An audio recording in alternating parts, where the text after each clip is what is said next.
Assalamualaikum warahmatullahi wabarakatuh. Halo teman-teman. Kali ini saya akan menjelaskan mengenai aritmatika sosial. Saya Sri Wahyuni, nomor induk mahasiswa 20206200029, Fakultas Keguruan dan Ilmu Pendidikan, Prodi Matematika, Universitas Madura.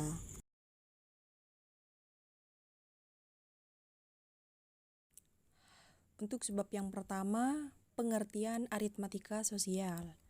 Dan yang kedua, nilai keseluruhan dan nilai per unit. Dan yang ketiga, harga penjualan, laba, dan rugi. Pengertian aritmatika sosial.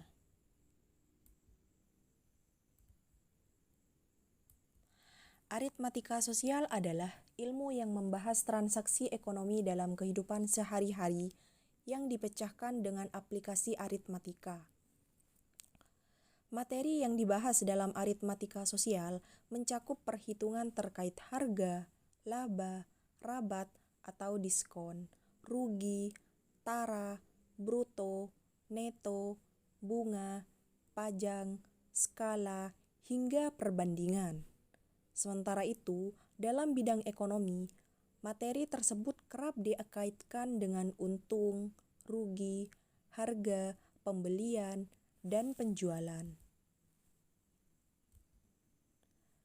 Untuk selanjutnya, nilai keseluruhan dan nilai per unit. Nilai keseluruhan merupakan nilai total dari semua unit yang ada, sementara nilai per unit merupakan nilai per satu satuan dari barang atau produk. Contoh, diketahui harga dari setiap unit laptop yaitu sebesar 4 juta. Sebuah perusahaan akan membeli 12 laptop untuk operasional kerja. Maka, hitunglah nilai keseluruhan serta nilai per unit. Jawab, nilai per unit adalah 4 juta. Dan untuk nilai keseluruhan 12 dikali 4 juta sehingga 48 juta. Next, untuk selanjutnya, harga penjualan, laba, dan rugi. Yang pertama, harga penjualan, harga yang ditetapkan pedagang untuk dijual lagi pada pembeli.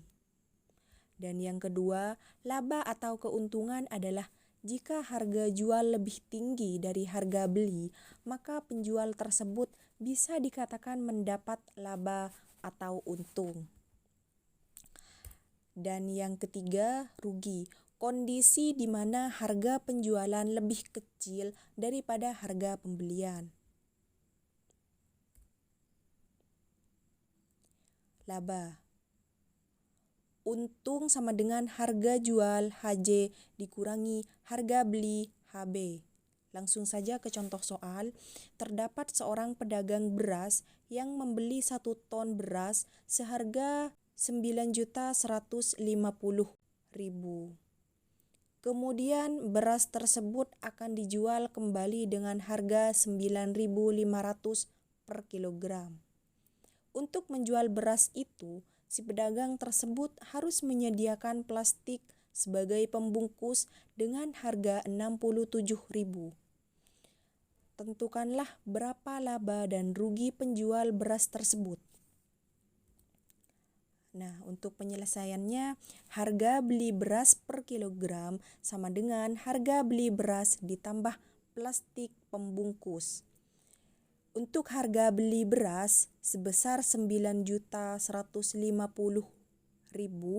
ditambah 67.000 sama dengan 9.217.000 per ton atau 9.217 per kilogram. Harga jual per kilogram adalah 9.500 per kilogram. harga jual lebih tinggi daripada harga beli, sehingga pedagang beras tersebut mengalami laba atau untung. Laba sama dengan 9.500 dikurangi 9.217 sama dengan 283 per kilogram, sehingga 283.000 per ton. Rugi. Rugi sama dengan harga beli HB dikurangi harga jual.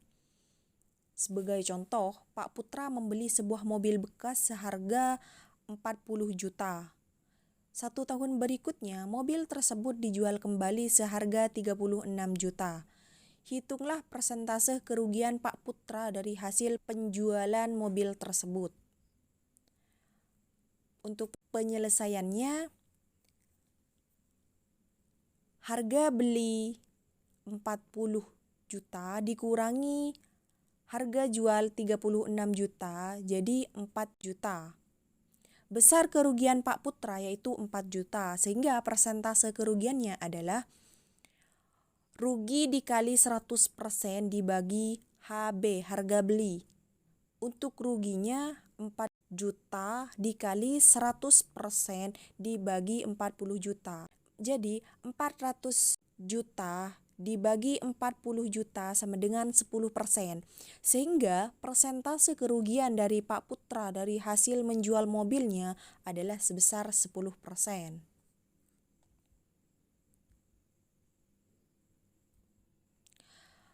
Untuk miskonsepsi, yaitu faktor penyebab terjadinya miskonsepsi siswa pada materi aritmatika sosial, yaitu rendahnya kemampuan matematika siswa, kurangnya pemahaman siswa terhadap materi, siswa kurang teliti dalam membaca soal dan perhitungan, kurangnya latihan soal dan pengalaman belajar, siswa kesulitan dalam menentukan rumus, kurangnya minat belajar siswa, perasaan kurang senang terhadap matematika, rendahnya motivasi belajar matematika, perasaan takut dan malu bertanya pada guru. Saran yang dapat diberikan yaitu sebaiknya guru lebih mengajarkan sistematika langkah penyelesaian dengan tepat dan memperbanyak latihan soal. Dan untuk kesulitan siswa yang mengalami kesulitan dalam pemahaman konsep seperti kesulitan saat menyatakan ulang suatu konsep, kesulitan dalam mengklasifikasikan soal yang diberikan berkaitan dengan yang ada pada materi. Siswa hanya menyatakan satu materi dari 2 materi yang terkait pada soal yang diberikan. Kesulitan dalam menyajikan konsep pada berbagai representasi matematika, siswa mengoperasikan satuan harga dengan berat serta mengoperasikan langsung satuan harga dengan bentuk persen. Kesulitan siswa terkait dengan fakta matematika meliputi kesulitan dalam penulisan beberapa simbol yang digunakan. Kesulitan siswa terkait dengan keterampilan dapat dilihat dari kesulitan siswa dalam operasi hitung perkalian, penjumlahan, dan penulisan nilai tempat bilangan, serta kesulitan dalam mengoperasikan penjumlahan nilai jutaan. Kesulitan siswa terkait dengan prinsip dapat dilihat antara lain, siswa tidak mengingat rumus yang digunakan, siswa tidak memahami konsep dan lambang yang digunakan, siswa juga tidak menggunakan rumus yang bersesuaian dengan apa yang ditanyakan dari soal yang diberikan. Cukup sekian dan terima kasih. Kurang lebihnya mohon maaf. Wassalamualaikum warahmatullahi wabarakatuh.